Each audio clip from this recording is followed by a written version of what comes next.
Hola, ¿cómo están amigas y amigos de TVU, canal de la Universidad de Concepción? Estamos iniciando una nueva teleentrevista hoy para hablar con el presidente nacional del Colegio de Profesores, Carlos Díaz, quien ya está conectado con nosotros. Carlos, ¿cómo le va? Gracias por su tiempo. Muy bien, un gusto de saludarle. Aquí estamos, pues, disponible para esta entrevista. Gracias nuevamente, Carlos. A ver, comencemos de inmediato. La situación de la pandemia, los contagios en los colegios, ha preocupado al colegio de profesores. Se han hecho modificaciones a los protocolos, pero todavía hay puntos que a ustedes les gustaría ir solucionando. ¿Qué evaluación hace a esta altura de lo que ha sido el retorno presencial de los niños y cómo ha sido el trabajo con ustedes, los profesores? Bueno, en realidad la evaluación que hacemos nosotros, en verdad, es muy preocupante por lo que ha significado el retorno a esta presencialidad que tanto esperábamos, que tanto anhelábamos, pero tal como lo dijimos en algún momento, tenía que hacerse en forma gradual, tenía que hacerse con las condiciones para que efectivamente no generara los conflictos que se han visto. Y por supuesto que hoy día hay una situación de mucho estrés, de mucho agotamiento, de mucha angustia por parte de las comunidades educativas por todo lo que está ocurriendo con este retorno a la presencialidad. Por un lado, la primera parte estuvo marcada por los protocolos que recordaremos que nosotros con mucha claridad señalamos que el protocolo que dejó el gobierno anterior no era el más adecuado, no era el protocolo que garantizaba efectivamente un retorno a la presencialidad en condiciones seguras para nuestros estudiantes y en condiciones también tranquilas, porque pretender volver después de 2 años que no habíamos tenido prácticamente presencialidad de un día para otro con la jornada escolar completa desde el primer día, 8 o 10 horas de clase, los niños con mascarilla, indudablemente que eso iba a afectar. Y la realidad sí lo ha demostrado. Entonces, es preocupante lo que ha venido ocurriendo, a eso se agregan situaciones fuertes de violencia que seguramente dan cuenta también de lo que hemos vivido estos 2 años de pandemia, pero también de la violencia estructural que tenemos en Chile y de las condiciones que nosotros nos lo dijimos con mucha claridad durante mucho tiempo, las condiciones en las cuales se está volviendo a esta presencialidad, condiciones de infraestructura, de establecimientos que no tenían las condiciones mínimas para poder volver a que hubiera clases así tan normalmente, y todo ello, digamos, ha hecho crisis. Por eso que ha sido muy, muy difícil este retorno a la presencialidad.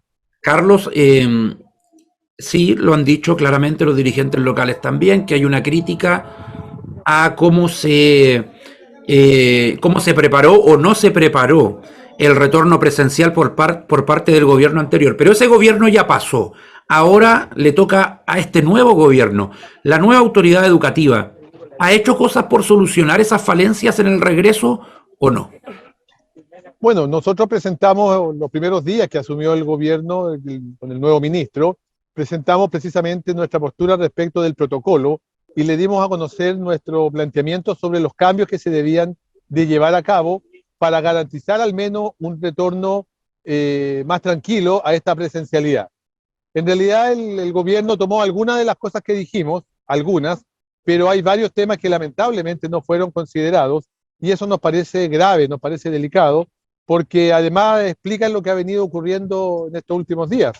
Nosotros le señalamos con mucha claridad al ministro la necesidad de, por ejemplo, tener aforos en los establecimientos educacionales. Nos parece delicado que el tema de los contagios se cuide no existiendo aforos y sabemos que hay muchas salas en Chile que tienen 40, 45 estudiantes y por supuesto que ese es un tema que iba a generar una problemática. Lo mismo respecto del retorno a la presencialidad desde el primer día. Nosotros solicitamos al ministro que se redujera la jornada escolar durante todo el primer semestre. La respuesta que tuvimos fue que se redujo hasta el 24 de abril, que está a la vuelta de la esquina, y por tanto, además, esta reducción de clases se dejó para que lo definan los consejos escolares. Pero lamentablemente sabemos y hemos hecho las denuncias respectivas de muchos sostenedores a lo largo del país que ni siquiera traspasaron la posibilidad de que los consejos escolares hagan esta reducción horaria. Entonces, la idea de descomprimir, que era fundamental para poder entender el proceso, ¿cierto?, de iniciar una vuelta a la presencialidad, no con tanta situación, digamos, aflictiva al interior del espacio escolar, obviamente que se lograba si se reducía la jornada escolar. Y hasta el día de hoy eso ha sido muy poco implementado en el país. Carlos, si se regula el aforo, ¿cómo hacerlo? ¿Tendría que citarse a una cantidad de alumnos, otros dejarlo en la casa, tener una herramienta mixta? Porque claramente la infraestructura no da para tener a una tercera parte de un curso adentro y el resto, ¿qué hacemos con ellos? Claro, es un tema que por supuesto tenemos que avanzar y creemos que la pandemia lo ha puesto, digamos, como una condición si uno quisiera en función de lo que está sucediendo, pero el tema de la reducción de alumnos por curso, si queremos hablar de una mejor educación, es una cuestión que hoy día hay que hacer los esfuerzos. Por supuesto que hay realidades y realidades, cada comuna, cada territorio tiene una realidad distinta. En algunos establecimientos tenemos la posibilidad porque hay salas de clase disponibles que están allí, digamos, sin utilizar. No en todos, por supuesto, sabemos que en otros no los hay. Por eso decimos que es un tema que hay que ir revisando en cada territorio, comuna por comuna, eso no hay inconveniente. Lo que sí necesitamos es que en realidad podamos tener una preocupación de parte de la autoridad ministerial respecto de este tema. Y lo mismo respecto de la reducción de la jornada escolar completa, que hoy día tiene a los muchachos 8 o 10 horas en la escuela, y eso ha generado también en gran parte muchos de estos temas de violencia que hemos visto. Carlos, ¿usted qué piensa de la obligatoriedad de ir presencial a las clases? ¿Usted cree que eso se entiende? Estamos en un buen momento respecto a la pandemia, pero sabemos que esto cambia. Eh, eh, Así lo han dicho los expertos, pero o usted piensa que lo mejor era haber mantenido este sistema mixto, clases presenciales, los que pueden, y otros en la casa. No, nosotros creemos en realidad que el tema central de la presencialidad era muy importante implementarlo acá en nuestro país. Ya. Creemos que bien elaborado, bien preparado, paulatinamente, no de un día para otro como se hizo, tomando los resguardos respectivos, estaban las condiciones para poder avanzar, ¿cierto?, en esta presencialidad sin mayores conflictos ni problemas, pero preparado, teniendo presente que lo central y fundamental tenía que ser necesariamente en una primera etapa todo el apoyo psicoemocional hacia nuestros estudiantes, toda la preocupación por apoyar el tema de lo que significa la convivencia escolar y todo el trabajo que va en esa dirección. No pretender que desde el primer día de clase comencemos como que si aquí no hubiese ocurrido nada y avanzar en la lógica del lenguaje y matemática preparándonos para la prueba 15. Esa lógica indudablemente que iba a fracasar, tal cual como hoy día ocurrió. Bien preparada, tomando medidas oportunas, evaluando permanentemente, era posible pensar en volver a una presencialidad paulatina y que de poco a poco se fuera instalando. Pero eso ha sido diametralmente opuesto respecto de lo que se ha hecho, lamentablemente, en nuestro país. El actual ministro de Educación, ¿los ha escuchado? He dialogado bastante con el actual ministro de Educación. Nosotros, en ese sentido, hay una tremenda diferencia con respecto al ministro anterior. Tenemos un ministro que escucha, un ministro que dialoga, un ministro que sabe lo que habla, también hay que decirlo, sabe de educación, porque es docente, a Sí. diferencia del que teníamos, que no sabía en realidad ni siquiera de qué estaba hablando cuando intentaba tener algún discurso respecto de lo educativo, pero la verdad es que nos preocupa la lentitud con que se mueve el ministerio. Creemos que aquí estamos viviendo una situación tan crítica, tan grave, nuestras profesoras y profesores lo están pasando tan mal, nuestros estudiantes también en la escuela, fruto de la situación de violencia, fruto de esta lógica de estar 8 o 10 horas con mascarilla de un día para otro, fruto de tener que volver a entender esta lógica de lo que es la convivencia escolar, estar con el otro, escucharlo, etcétera. Entonces, creemos que se actúa todavía, lamentablemente, desde el ministerio muy lentamente. Se requieren respuestas más concretas, más directas, más inmediatas. Nos parece que con todo lo que ha pasado en Chile, no es posible que todavía no tengamos, por ejemplo, un plan nacional de convivencia escolar. Es una cuestión fundamental y debiéramos ya de tener en Chile hace mucho tiempo. Precisamente ayer falleció, bueno, en estos días falleció un niño precisamente que se había disparado al interior de un establecimiento educacional y creemos que son cosas demasiado graves las que están ocurriendo. No hay que seguir esperando más cosas Sí. graves para actuar. Ya vamos a hablar de la violencia escolar, pero para cerrar esto del retorno presencial y la pandemia que afecta a docentes, alumnos, eh, ¿usted encuentra que fue un error lo que dijo el ministro de que había sido algo muy malo, negativo, el tener los colegios cerrados tanto tiempo?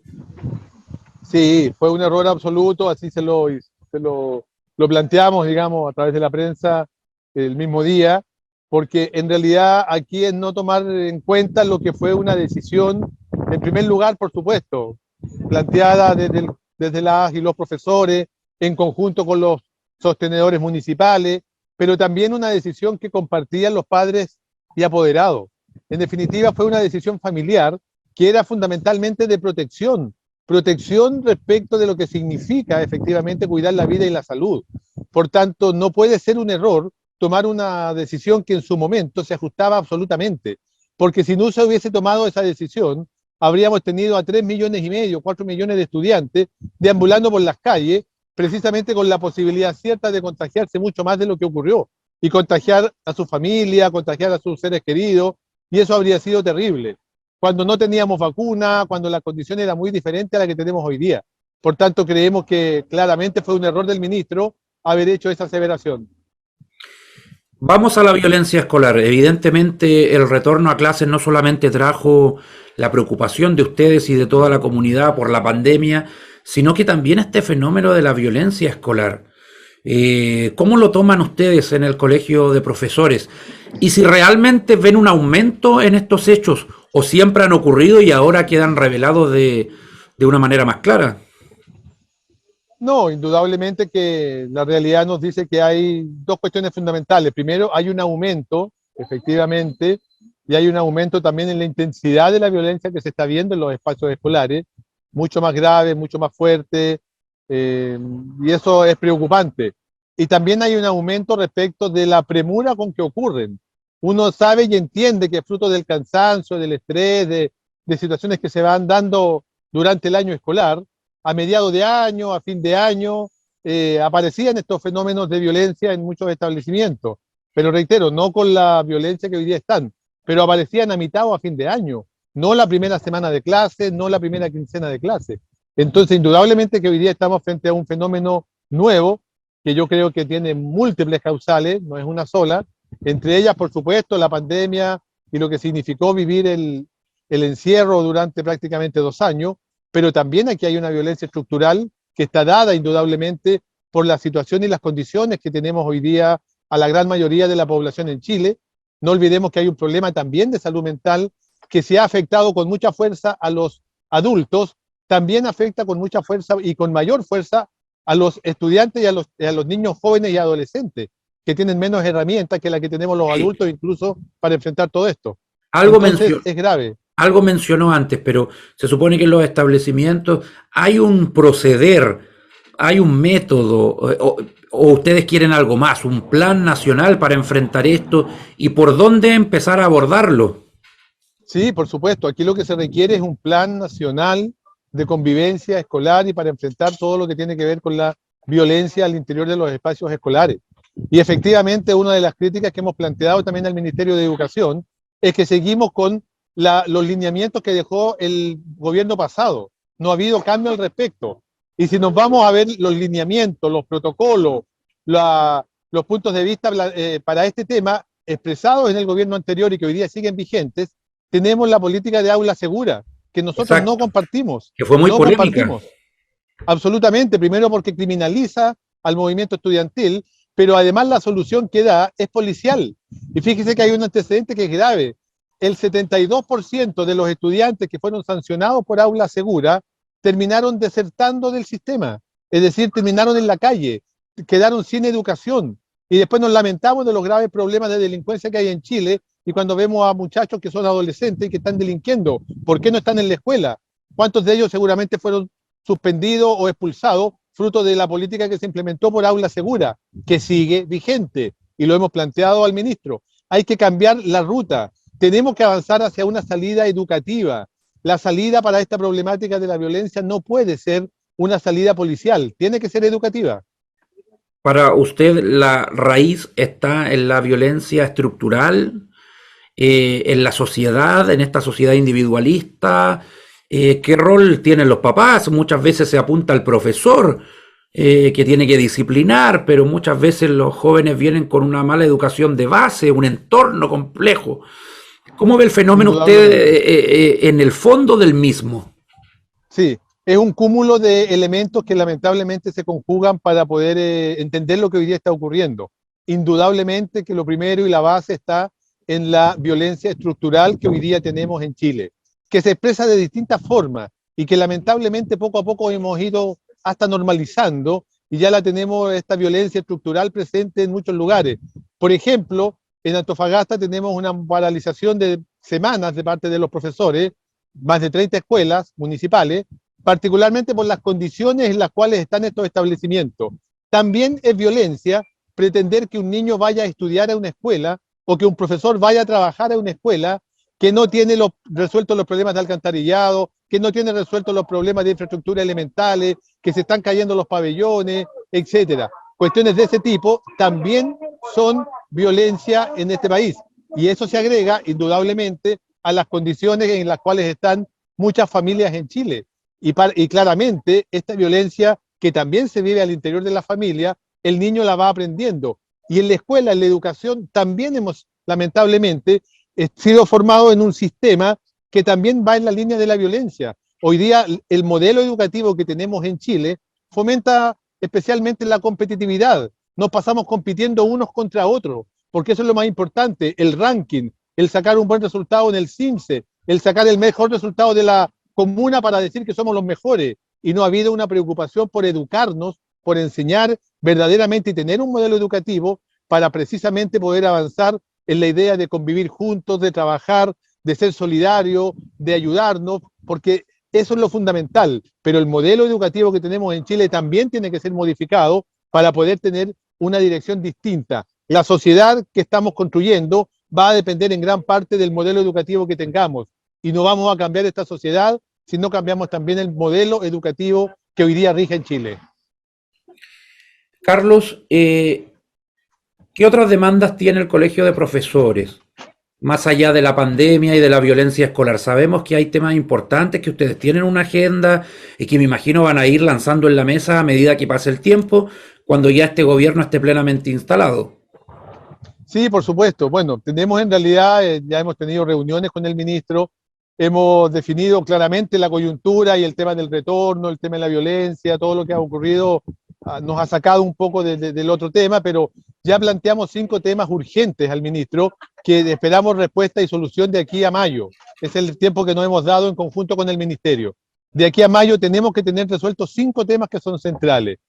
Primero, puesta ya en regla el tema de la deuda histórica, que significa poder efectivamente formar la mesa de trabajo, que ya la conformamos, y comenzar a trabajar los lineamientos de cómo se va a resolver el problema de la deuda histórica. ¿Usted cree que este 41 gobierno, años, disculpe, usted cree que este gobierno lo va a resolver si ninguno lo ha resuelto desde la vuelta a la la democracia? gran diferencia, claro, la gran diferencia de este gobierno respecto de todos los anteriores, 41 años, no es poco, 4 décadas, es que por vez primera tenemos un presidente en la moneda hoy día que en su programa de gobierno puso el tema de la reparación a la deuda histórica. Esa es la diferencia y entonces lo que estamos haciendo hoy día es cobrar la palabra a lo que el hoy presidente de la República prometió cuando fue candidato.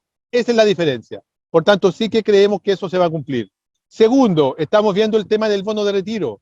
Tenemos colegas que llevan 4, 5, 6 años esperando el famoso bono de retiro, es decir, colegas que tienen 70, 71 años y todavía no pueden jubilar porque no les pagan su bono de retiro. Le hemos pedido al gobierno que de aquí a mayo ese tema se resuelva. También tenemos el tema de la evaluación docente, la necesidad de poder terminar con la doble evaluación docente, suspender la evaluación docente de este año, porque por supuesto que no están las condiciones para, además de todo el agobio y todo lo que están viviendo los profesores, someterlos al estrés de lo que significa esta evaluación durante este año.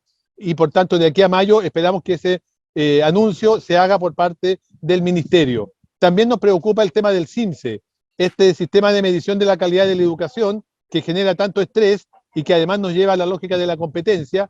Creemos que se tiene que terminar y esperamos efectivamente que se termine el CIMSE. Y por último, un problema que tenemos con el CPIP, un bono que está descontando ilegalmente desde julio del año pasado a miles de profesores y que lamentablemente el gobierno pasado nunca quiso resolver. Queremos que se cumpla la ley y que ese bono se devuelva a los profesores porque se les tiene que devolver el dinero, pero además se deje de descontar. Esos son los 5 temas urgentes que esperamos respuesta de aquí a más tardar el 30 de mayo. Carlos, ¿qué problemáticas ha escuchado que se puedan dar acá en la región del Biobío, que se estén dando, o cree que son temáticas transversales que afectan a establecimientos a lo largo del país?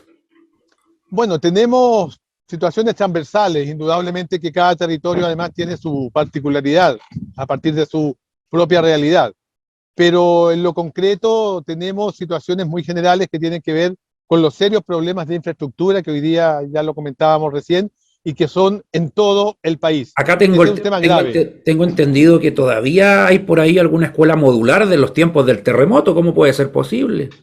Exactamente, no, y muchísimas, no son pocas. Yo semanas atrás, digamos, pocas semanas atrás, estuve en la comuna de Castro, estuve en la comuna de Quellón, en la región de Los Lagos, y nos encontramos con escuelas que están en containers. Y estoy hablando de la isla de Chiloé, con el tremendo frío que hace en invierno y los estudiantes en container estudiando. Algo que llegó, nos comentaban los profesores, que supuestamente se construyeron por 3 meses. Después de 3 meses se iban los containers y volvían a la escuela que tenían. Llevan 10 años, 12 años y todavía el tema no se resuelve.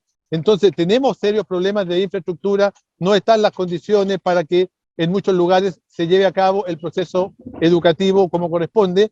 Tenemos problemas con respecto de la cantidad de alumnos por curso, nos parece que es grave y delicado también ese tema.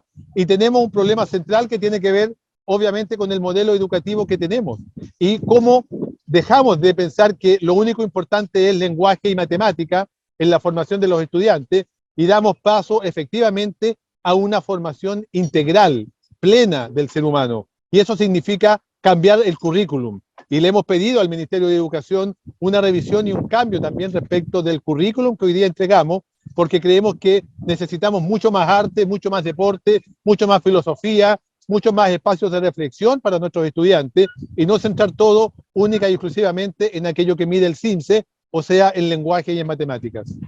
¿Siguen teniendo algunos reparos con el método de evaluación docente? Por cierto, tenemos serios reparos respecto a este método y particularmente de lo que se ha venido desarrollando en estos últimos años. En una entrevista que me correspondió hacer en mi condición de presidente nacional al en ese momento candidato Gabriel Boric, él se comprometió con nosotros también, y por supuesto que vamos a recordárselo prontamente, a que hay que cambiar el foco de la evaluación docente.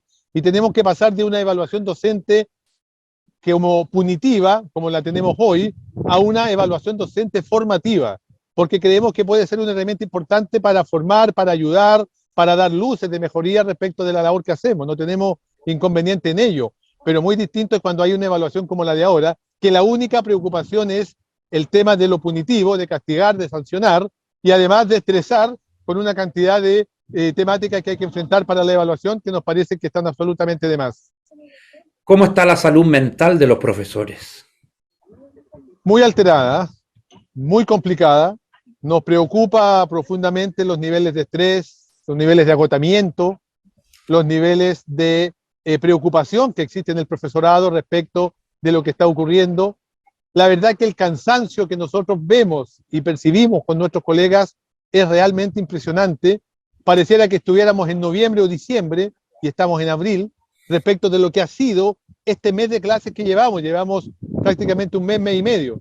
Entonces, creemos realmente que ha sido muy, muy dura la labor para las profesoras y profesores en Chile durante este mes. Y eso lo están resintiendo los profesores, lo están sintiendo también en su salud. La cantidad de licencias médicas que tenemos también son importantes, licencias grandes también por temas de salud mental, porque recuerden que todo lo que fue el peso de la pandemia cuando estábamos en las clases telemáticas pasó por el costo y por la labor que hicieron los profesores. No hubo grandes apoyos, por no decir que ninguno, de parte del Ministerio de Educación. Entonces, todo el peso de ello lo llevó la profesora y el profesor. Recordar que en nuestro gremio el 75% son mujeres.